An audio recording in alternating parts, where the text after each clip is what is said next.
Hello, everybody, and welcome back to Big Talk Pigskin. I am your host, Bowden, and I am joined by two wonderful co-hosts, Andre and Q.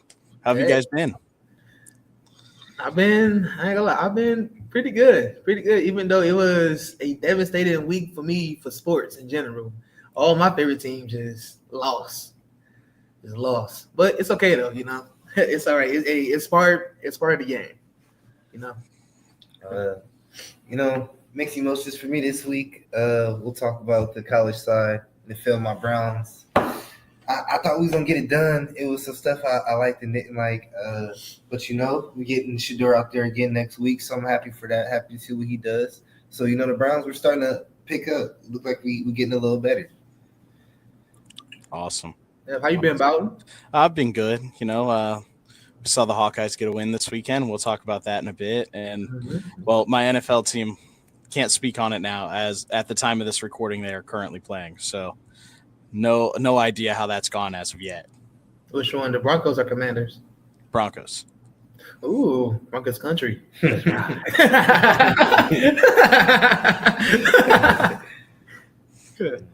Russell Wilson he's never gonna live that down. I just don't even remember that it happened. He was never there. He was there. We skip over those years. Moonball. All right. But anyway, we got a good episode in store. Obviously some big rivalry games this weekend. The first one we'll kind of go over Northwestern at Illinois. Illinois ends up taking home the dub, winning 20-13. Lowell, I thought this was going to be competitive. I just, good old-fashioned Midwestern Big Ten football game. Mm-hmm. It's kind of the game I expected. Well, I don't know. I kind of thought Illinois would win by like 2 touchdowns instead of 1, but it's like I expected a close game like this, competitive. Northwestern, they got a couple guys, like some athletes here and there, but they just don't have like the all-around roster that like Illinois has to compete with. So I felt like that kind of, was the factor that held them like throughout the game. Yeah, I feel the same way, in a way, because like Illinois roster overall on paper they are the better team, and just to only win by 7 points is kind of, I want to say, it's absurd, because it's what you get is rivalry. So usually rivalry games are very, very close, but I believe Illinois should have just really ran off with this win. Honestly, they really should have, especially with Preston Stone throwing 3 picks. Like, I don't know. Last week I was the Preston Stone fan. I thought he was the man, and this week he did not show up. I don't know. When you turn the ball over 3 times and you only lose by by 7 points, like it's scary on the Illinois part. But I don't know. A win is a win, I guess. Hey, a win's a win. If you were to tell me at the beginning of this season, though, that Illinois ends 8-4 with a 7-point win over Northwestern, I don't know if I'd believe you. So This team just kind of started off really well and high expectations that they did not meet. But, sometimes it happens. We've seen it out of countless teams. But Northwestern on that other end, I didn't expect them to win 6 games and be bowl eligible. And they almost won more than 6 games a couple of times. So good performance by them. Proud of those guys. Mm-hmm. I am too. Illinois had a good season this year. Honestly, they had a very good season, and from being ranked to unranked, back to ranked, then right back to unranked, they had a roller coaster of emotions. But all in all, 8-4 is still not a bad record compared to anything else. They could have went below 500 easily, but they came out and actually surprised me this whole season. And I thought that they would be like somewhat of a playoff contender. But they lost their identity with these last 3 weeks. It's like the senior class somewhat gave up in a way. It's kind of how it feels. Mm-hmm. I get it, though. It's a very long season. Your body hurt. You almost mentally checked out because it's your last year. And yes, you want to go hard and ball out every game. But you have to remember, you about 20-something. You probably been playing football since you was little. All of that, man, like it comes back your senior year. Like little do people actually know that comes back. and it comes back tenfold in your senior year. Like your body get to break it down so much quicker and easier. Definitely. And, Illinois, great year. Mm-hmm. Expected more out of them after last season, but, Mm-hmm. I mean, this is kind of on pace, normal for them ending this way. Yeah. Definitely. Moving on. Oh, what'd you have? I was gonna say yeah, but I mean, at least they got the win. Happy for them. Happy the way they finished out their season. 8-4 is a winning record. Mhm. It's a winning record. That's all that matters. Win record, exactly. And moving on to another game we had, Wisconsin loses to Minnesota on the road, 17-7. I really expected Wisconsin to get it done.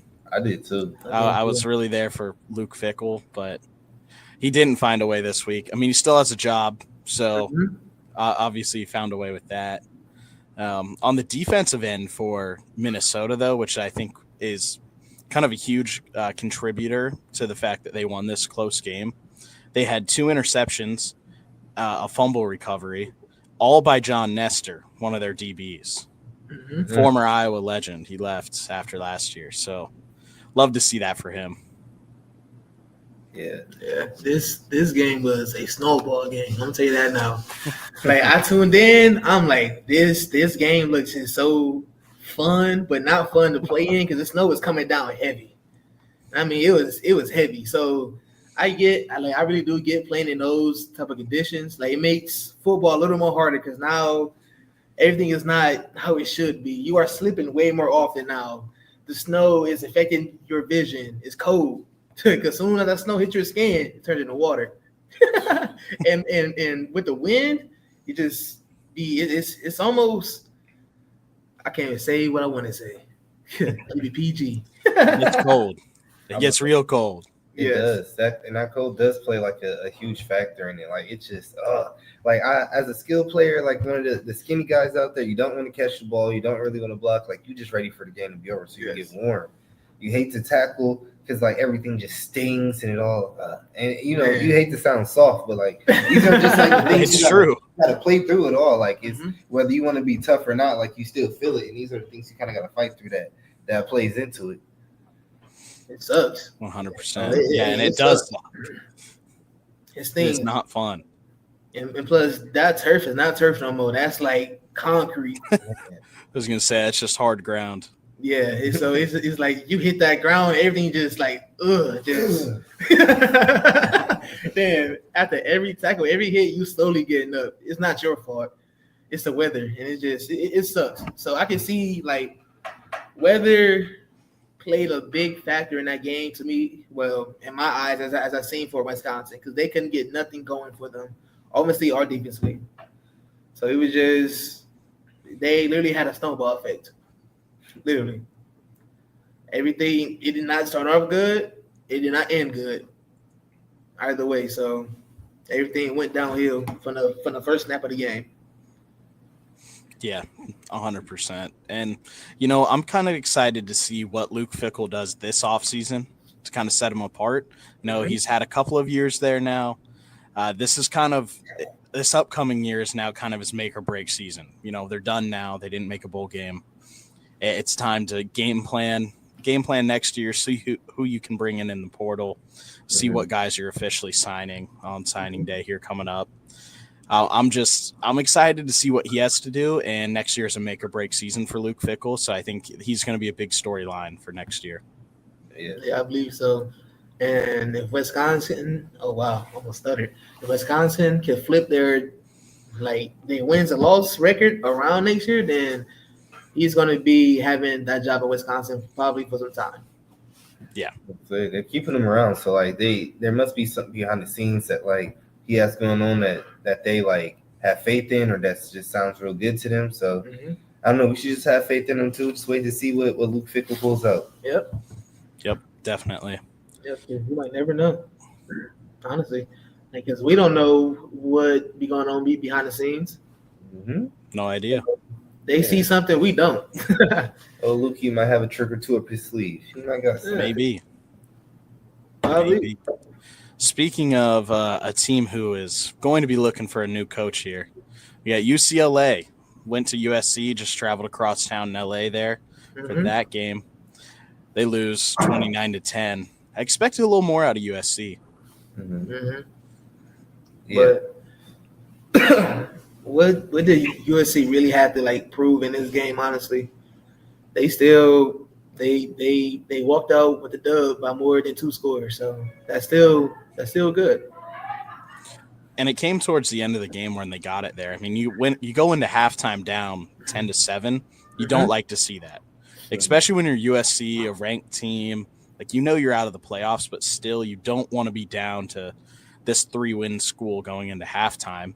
And you come out of halftime, score a touchdown in the third quarter, you're up by 4 points. It's still anybody's game going into the fourth quarter, and USC decided to just make sure that was not a thing. They score 15 points in the fourth quarter to take a 19-point lead and just kind of finish it out as a win. But it took them a while to get going, and that's just not how they've been most of this year. That's fair. Yeah, I don't know. I kind of thought they would come out guns a-blazing, like take an early lead. Like, I don't know. I expected, I guess 19 points is close because I thought they would win by 21, somewhere around there. So I guess 19 isn't too far off. But it was just it was a struggle 19. Like they struggled and fought to get that win. Like, it didn't feel like they won by as much as they did. So I don't know. Not a very good look for them going out. UCLA, they showed some potential there, some very good flashes. So it looked like they got some good things they can build on going into next season. That's fair. Yeah. And I'll be intrigued to see who they decide to bring in and hire as their head coach, or if they decide to just kind of bring up the ladder.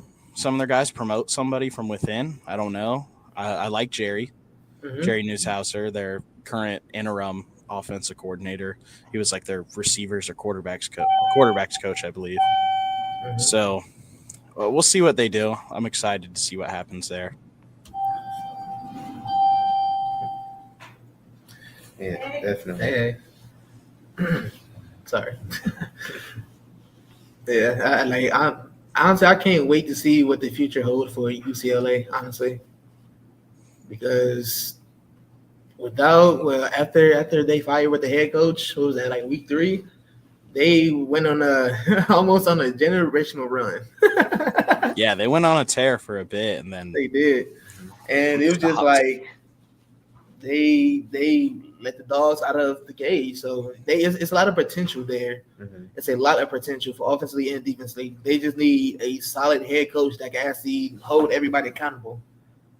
Because honestly, UCLA is still a pretty big school to play at. You out there in California, who don't want to be in California for almost free, Yeah, right. So they can actually pull a couple hat tricks in this offseason. Definitely can, for the transfer portal or from their recruits. Yeah, definitely. We'll see what happens. Yeah, and Nico, he didn't look too bad. I mean, they gave up 4 sacks. You don't really like to see him go down, but he still put up 200, had a touchdown. I don't know, still a decent game for him. So that, I don't know, raises some question for y'all season. Do you still need to get a quarterback? Did he show you something there that makes you want to stick with him, ride it out, or is it I don't know, just scratch that? We need the next guy now because there's no hope in him.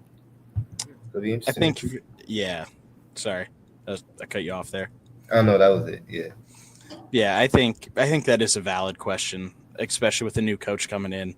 I think it just depends on who it is. If they promote somebody within, especially if it's Jerry Newshouser, I believe that's how you say his name. I might be mispronouncing that.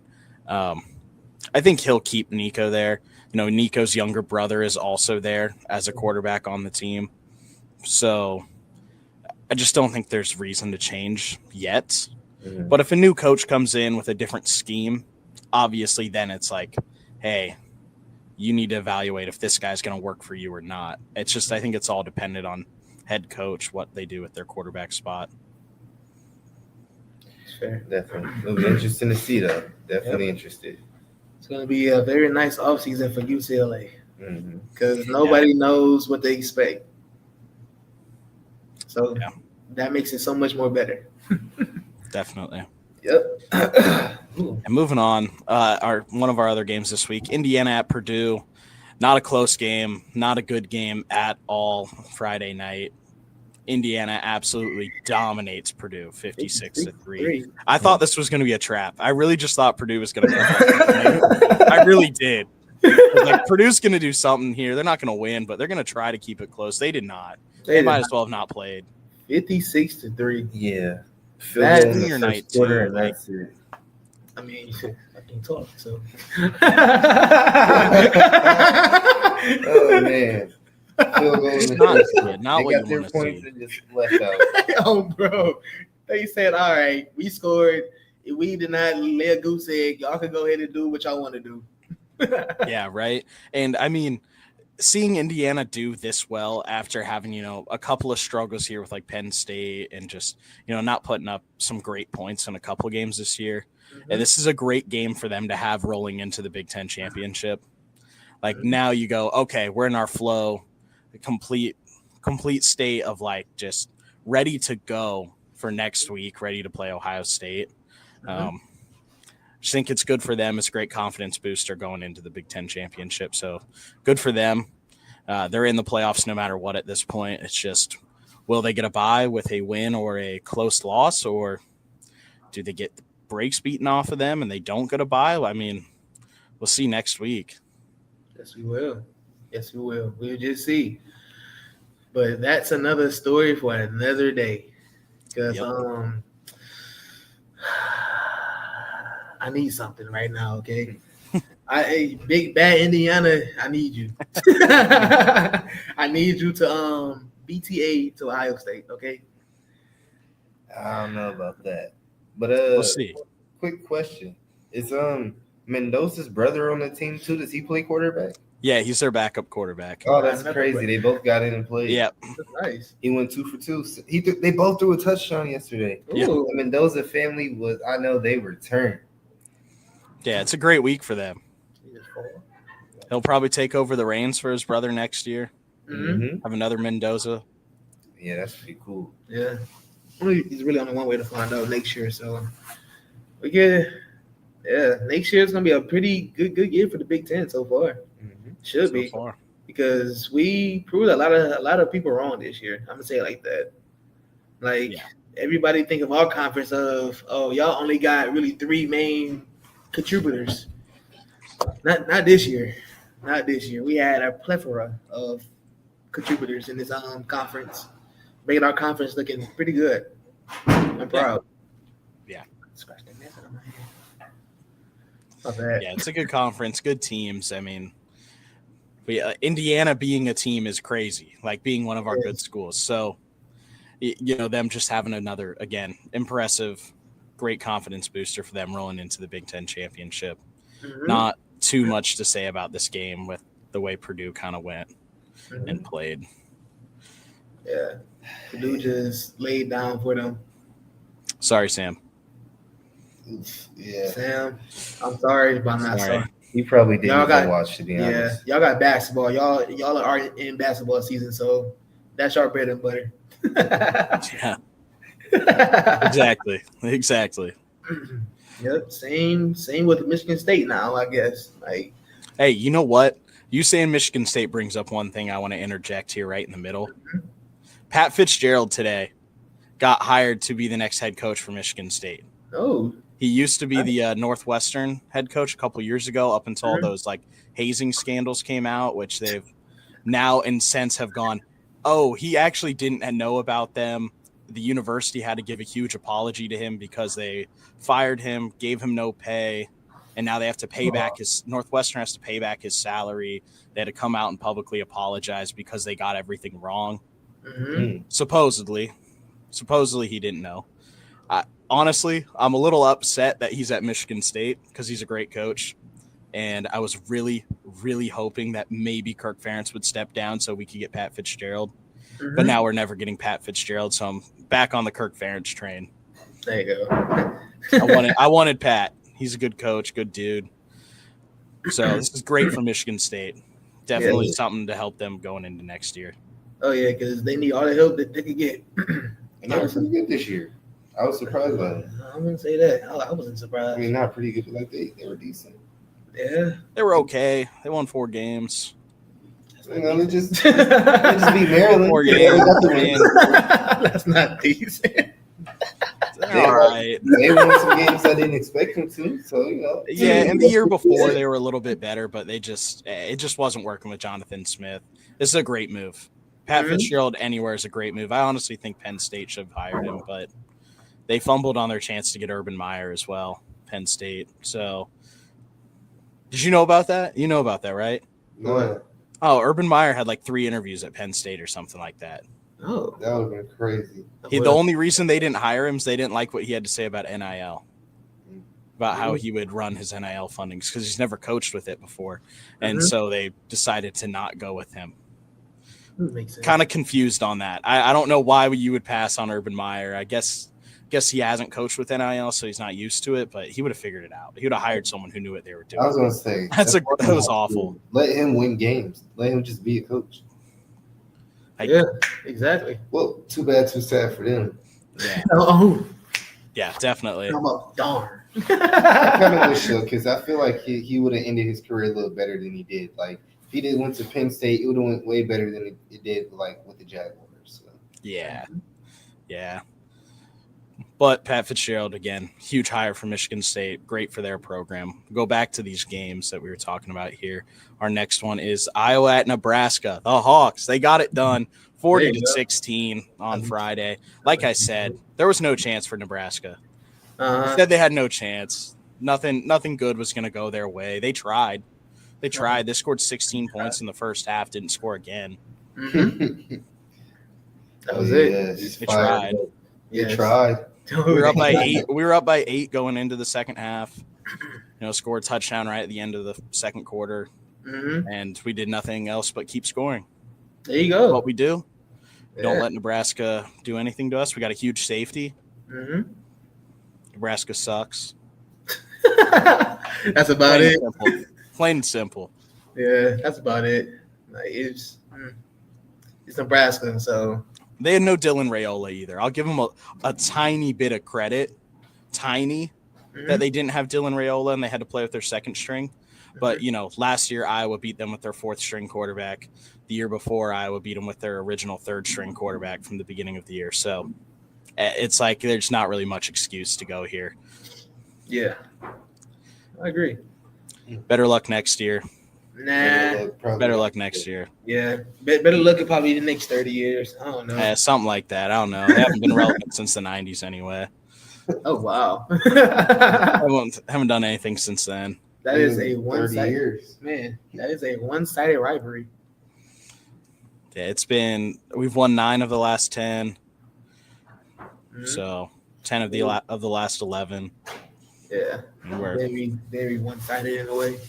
It's been one-sided since they joined the Big Ten. Yeah, so tough luck. And that's what matters. That's now when we're playing every single year. So, But on to some of our newer teams out west. Oregon at Washington. Oregon finds a way to win, squeak it out. Not really, but they win by 12 points, 2-score game, 26-14. Yeah. Washington played all right. It's just I feel like it's the same story with them in every loss that they've had, other than Wisconsin, because Wisconsin, that I just don't even know how that happened. I don't even like to think that Washington lost to them. But they lost to Ohio State, they lost to Michigan. Both those games, it's like they had their offense doing something, but just not enough. They could stop some teams. Like these games have all been relatively close. Like every loss they've had has been close. So. In a way, it's a solid team. Team. I like the Huskies. They just didn't have enough firepower to get it done against Oregon. Yeah, like when it came to the better games, that when they played a better team, like you said, they did keep it close. One thing I can say, they never backed down. They never rolled over and just let everybody just walk over them. They will fight to the very end, tooth and nail, even when they are being outclassed. That's one thing I can say about Washington. They got that fight in them. They have a pretty good fight, and these big schools. I don't like to say big schools. I'm sorry, my mind all over the place. But like Oregon and the better schools in a way in the Big Ten, they always think that they finna go probably in Washington and actually run them off their field. But once they find out that Washington actually fights back and punch them back in the mouth, then it's like, okay, time to go back to like the drawing board in a way. Let's not get too far ahead of ourselves. Let's not be too confident or too cocky, Yeah. Because that and arrogance can lead you down a rabbit hole where it's kind of no return against Washington.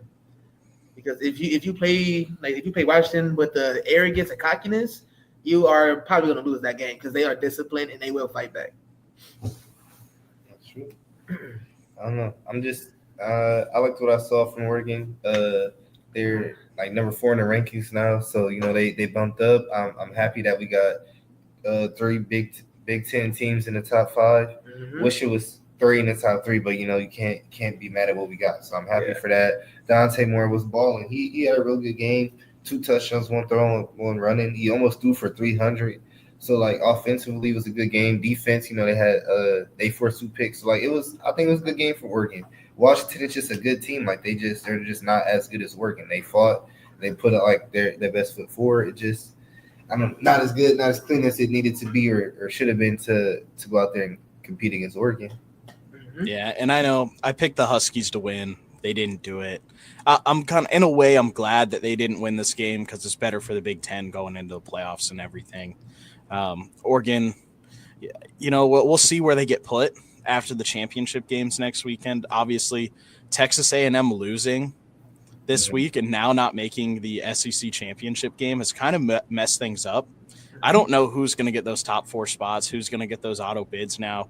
I expected A&M to win this weekend and then, go in and win the conference championship game and be undefeated and be one of the top 3. So I don't know. We have a huge shakeup happening. It'll be very interesting to watch these conference championships and see what happens going forward. Yes, it will. Yes, it will. Because there's a fight in the Big Ten now, and I'm happy to see it. Because you cannot just pull out these 2 teams in this conference going to be in the conference championship towards the end. Now it's like it's a toss-up because who would have known Indiana would be in the Big Ten championship? Right. If you would have told me this 3 years ago, I wouldn't believe you. If you would have told me this last year, I wouldn't even believe it. See, and I'm kind of that way too because like last year was a good team. They had a really easy schedule, and then they didn't look fantastic when they played Notre Dame in the playoffs. So I was like, yeah, they were good, had an easy schedule. It was kind of a one-off thing. I figured they'd win like 9 games this year, probably. Mm-hmm. But the fact that they've gone undefeated again, or I guess not again, they lost 1 game in the regular season last year. The fact that they've gone undefeated this year and are now in the Big Ten championship game for the first time ever. Like, it's huge. Yeah, this is huge.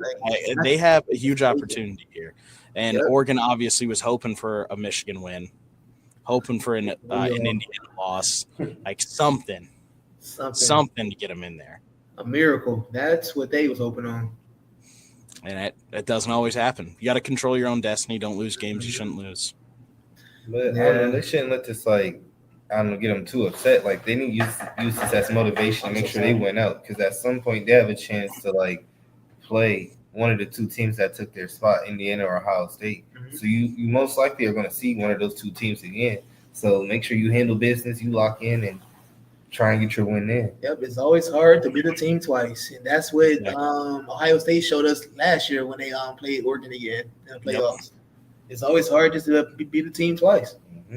Yeah, and so, Oregon's sitting here going, hey, they're either going to get a home game or they're going to somehow sneak into getting a bye. If they get a home game, they could get lined up somehow with Indiana's bracket, take on Indiana. Maybe they get their revenge on them there. We'll see. We don't know yet. But we're starting to get to the fun part here. Mm-hmm. We might as well just flip it over. Nah. We might as well. Talking about the game. The game. Ohio State goes into Michigan, wins 27-9, holds Michigan to no touchdowns, 3 field goals on the game. I want to hear separate thoughts. I want you guys to each be able to say what you want to say. Let's go Q first. Your team lost. How are you feeling? And then we'll let Andre have his just moment.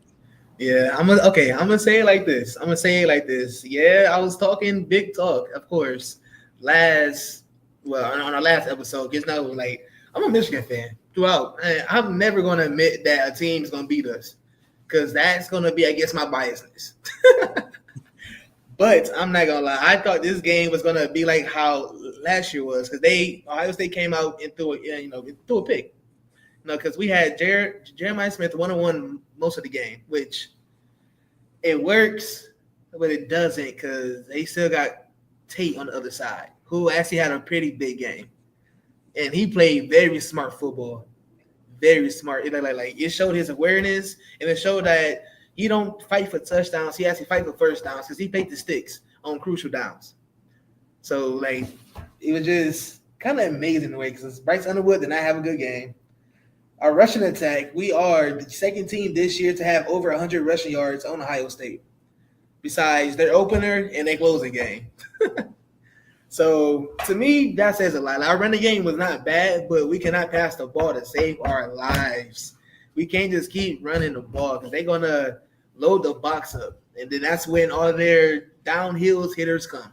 It was another cold game. Getting hit by some big old boys constantly, that's gonna hurt. It's gonna tire you. It's gonna tire you out. It's gonna make you not run as hard because now your body is still stinging from the previous hit. It's gonna make you second guess because our running backs in the second half was not hitting with the hose like they was in the first half. Okay, our defense, they tried. That's something I can't say. Like Michigan keep getting these 3 and outs or these 5 to 6 play drives. That's not a lot of time for the defense to recover. While Ohio State is coming down here. 9+ play drives consistently, constantly, tiring out our defense for our offense just to come in and turn the ball right back over. So every dog had a day. This year is our day. I don't care. I'm still very proud of my boys. They went 9-3, and that's way better than what we did last year. So at the end of the day, we had an improvement year with this extremely young team. So I'll say probably the next year or two, we're going to be something deadly and dangerous because we was playing a lot of freshmen and sophomores. Once they actually get experience, once they actually get experience, it's going to be a deadly game. Okay. Yeah. No, I'm with you guys there. I'm with you there. It's a young team who's still developing and learning. And so, I think they put up a good fight. It just, they just weren't ready. They weren't ready for a test like this. They'll figure it out and they'll play a better game next year. And this will be a better team next year. Bryce obviously had a bad day, especially passing. Yes. 10 incompletions, 8 for 18, 63 yards, an interception, no touchdowns. Yeah. It's just, you're playing the best defense in the country and you're a young team overall. It's hard. You got to learn to move on, play your bowl game really well, and then prepare for next year. Yep. Do the same thing we did last year because we played Alabama in the bowl game and we won that. So yeah. So we just got to prepare, and keep preparing for next year because we was one of the youngest teams in the Big Ten. So I'm not using that as an excuse. I'm not. No, but it is. But it's just the truth. And we went 9-3. That says a lot about this young team. 100%. So, I love it. I like it. And it's an improvement from last year. So that's all that matters to me. Yep. And Andre, man, what are your thoughts on this game? Your takeaways, your views on this? Obviously, it's been a couple years. Been since 2019 you won this game. So much needed win. Like once the season started, like looking at the team we had, looking at how we played over years, like yeah, we always talked about the first quarter, like how it's rough and like we need to get it going. But I just knew watching it seemed like this was our year. Like I think we're going undefeated and we're winning Natty without a loss this year. That's just how I feel about this team. So like going into Michigan, like I felt like the same way. The only thing that made me nervous was Michigan's run game because if we couldn't stop that, then like that would be what would make it like difficult because that's just their best thing. I knew that our offense could compete with their defense, like with the talent we had. Like take away Jeremiah Smith and Carnell Tate because they just destroy your secondary. You have to pay attention to them. But then you got like your tight ends like Max Clare, like he went for 100 last week or whatever. Yeah, last week when both of them were out. So it's like you have that, and then like our run game is just a whole nother thing. So I wasn't worried about the offense. I just wanted to see what our defense was going to do against like this. I don't know, against this test, and they were ready. It was just those like, because Michigan, they got 100 yards on the dot rushing, and it was like 100 doesn't seem like a lot, but it's like when you're watching like 3rd and 9, and then their running back runs the ball for like 12 yards. It just seems like more than it is. It's just frustrating and draining. Like you more think or we got him in the backfield, like it should be a TFL for like 5 yards, but then he takes it for 7. And it's just like it's frustrating to see that. Like we need to take advantage of those big plays. But I liked what I saw. Julian saying he was the man. He was just I didn't like that one interception. That was kind of bogus. Like he forced that. I don't know what he saw. Like maybe it was cover 2 and he thought the corner was going to drop down, but he didn't drop yet, so he should have waited or went on to another read instead of trying to force it. But like he threw that out his head and he was balling through the cold. And he did his thing. Like, I feel like if next week and he comes out and he outplays Mendoza, like, there might be the Heisman running might flip. Yeah. Like, right now, I'm saying Mendoza is number 1, but if Sand does his thing, we might have our number 2. So, like, it really got me excited. I love what I saw. I'm confident this weekend for the Big Ten championship. I think our boys going to get it done. Like, they was good this weekend. I didn't like giving up all them field goals. That was kind of weak. Like, good job defense, but like, nah, stop letting them get on the other side of the 50. I wanted a goose egg this year. It's been 2,000 days since we won. They should have had negative 2,000 points. Yeah. The win though. Hey, a dub's a dub, man. Dub's a dub. I'm proud of my guys, and like I said in the last show, win, lose, or draw, I'm gonna still be rocking with Michigan. But I was tired of everybody texting my phone before the game ended. Like, bro, okay, I get it. Win with class. I kept telling people, win with class. Win with class. I've been winning with class. Win with class. But no, I'm getting I'm almost getting hate mail. I'm like, bro, like what do y'all have against me? Take somebody else. You're a Michigan fan. That's what they have against you. That's it. But on your point of Julian Sand with his interception, I think it's just a bad read on his part. I think it's just kind of he's still young. Obviously, it's his first year as a starter. He's never played in the game before. And this is a huge game. And it was, first quarter, early on in the game when he makes that decision. Just a bad decision, something where he went, it's just kind of an oopsies. Like, oh, my bad, didn't mean to do that. I'm getting into this one. This is probably the craziest environment he's ever played in, was playing there. So I think it's just kind of a mishap on his part and not something to be concerned with too much. Mm-hmm. I will say, though, that Jeremiah Smith touchdown, that wasn't a touchdown. Oh, I meant to speak on that. That wasn't a touchdown. It wasn't a touchdown. I'm gonna be honest. As an Ohio State fan, I wanted it to be a touchdodon't. It was not. Like, based on how the rules work, that was not a touchdown. Should have been a ball. And it should have been a touchback Michigan ball. I don't think it would have changed anything. I mean, but you never know. That could have changed momentum. I just don't think it changes a whole lot. I still think Ohio State would have won the game. Bowden.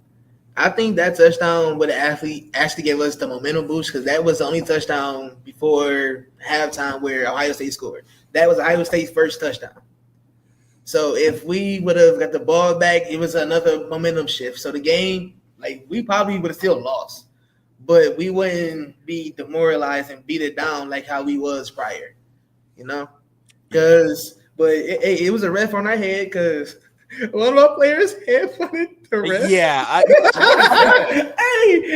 I'm not going to lie. So I was working. I didn't get to see the first quarter at all. And so I show up to my friend's house who's a Michigan fan, and they're just talking about that happening. I'm like, how does that happen? What went on? I really never got a full answer. How is that even possible to do? I don't understand it. I don't understand it either. Like, and plus, the ref ain't do nothing. You never get that close to a ref. He didn't. It should never be that close. He was going to flag until after he got headbutted. Like, the dude was in his face, and I don't know what he was saying, but you can pretty much assume he wasn't saying anything good. Yeah. So he should have got flagged then. He didn't. But to make contact with the ref, he should have been out of there. Let that have been anybody in white. Let that have been. He should have been out of there. I mean, let's be honest. He should have been out of there, and that was not a touchdown. It wasn't. But I guess touchdown for touchdown. Hey, oh, bro. Hey, That should have been. We should have held y'all to 3. He came in like, I okay. guess we did, Okay, it's only funny because like all the memes I seen about it though, and all the videos, people was saying that all right, I got headbutted, so this Jeremiah Smith touchdown is gonna be a touchdown. Okay, we all came together. Every other ref was saying it's not a touchdown. Then whenever it came to me, I said it was. I got headbutted. Yeah. I took that full personal maize and blue. Wow, that's the same color. Maize and gold headbutt to the face. My nose hurt and it's cold. They took it personally. One thing I want to point that I gotta give shouts out to. When you talk about winning with class, Ryan Day won with class. We was about to plant that flag. Dude, and turn y'all field up. Ryan Day. No, Ryan Day didn't let him. this. In all honesty, dude, let him plant the flag. Have fun. And guess what? Michigan did it. Ohio State should have done it too. That's my view. Do it. I Have fun. Have fun. You claimed your rival's land. After that win, plant the flag. Yeah. Plant the flag. Soft by Ryan Day. Y'all out there trying to huddle over the middle. Oh, God. That was the best play y'all ran all day. He was. The best defense y'all had all night was on your Honestly. Hey, everybody circling around with the Michigan, with the emblem in the middle of the field. And I'm like, bro, it's too late now. Then, y'all mascot, what's his name? Bucky? Brutus. Yeah, my boy Brutus. He wrote an X on an M in the end zone. High over it. Y'all haters gonna run over there and wipe it out, do it all on his stomach, and like y'all hating. Just let us have our fun. I know. Hey, I agree with you on that one. I fully agree because we for surely overdid it last year and the year before that. Yeah, Brutus is their mascot of the year for that one though. That was Skid Brutus. If I was there in the mascot uniform, which you already know how I am about mascots, I'm breaking all fears right there. I'm scrapping with Brutus. I'm like, all right, Brutus running once. He's trained. He fights the Bobcat from Ohio. Back in like 2007. Got in a huge fight. He's been in retirement. He's been waiting for a mascot to try him. Mm-hmm. Oh, I'm knowing. I've been in training too. But I think. But yeah, it was a good game. Definitely was. Proud of my boys. Y'all did good too. Yeah, I'm still proud. Thank you for not bashing us. I mean, anyway, it was technically scoreless in a way for us because we didn't score a touchdown, but. And that's what makes me most proud of my defense. Like no touchdowns. I thought like y'all would at least punch one in, which our run game. So like, y'all better watch out. Yeah. Nah. We gonna say that talk for next week. Well, yeah, we will. We'll save that talk for Thursday or Friday. Yes. Yes. But I think that pretty much sums up this week. I think we had a good episode for you guys here. Thank you guys for tuning in. Tune in again on Friday morning where we talk about the Big Ten Championship, the playoff rankings, and there's probably going to be some head coaching stuff that goes on other than just Pat Fitzgerald, which happened right before we recorded this. So should be a good episode for you guys coming up here on Friday. Tune back in again for that one. Q, you want to take us out? All righty, everybody. Y'all already know it's me. Hope y'all drive safe because it's probably snow on the ground. Depends on where y'all at, especially in the Midwest. It snowed kind of heavy over here in Bluffton and Michigan too. So we got like 7 inches and the roads was terrible. Kind of still is. Still a little icy. But anyways, hope everybody drive safe. Hopefully y'all get y'all nice, delicious black coffee. Spruce it up. Hope y'all spruce it up with some cream and sugar. If y'all don't, y'all got to have that spearmint gum right here on the hip. I mean, it got to be on you like your wallet and phone or your purse. Both genders. I don't know. But I hope everybody just drive safe and have a nice day. Thank you guys. See you again later. See ya.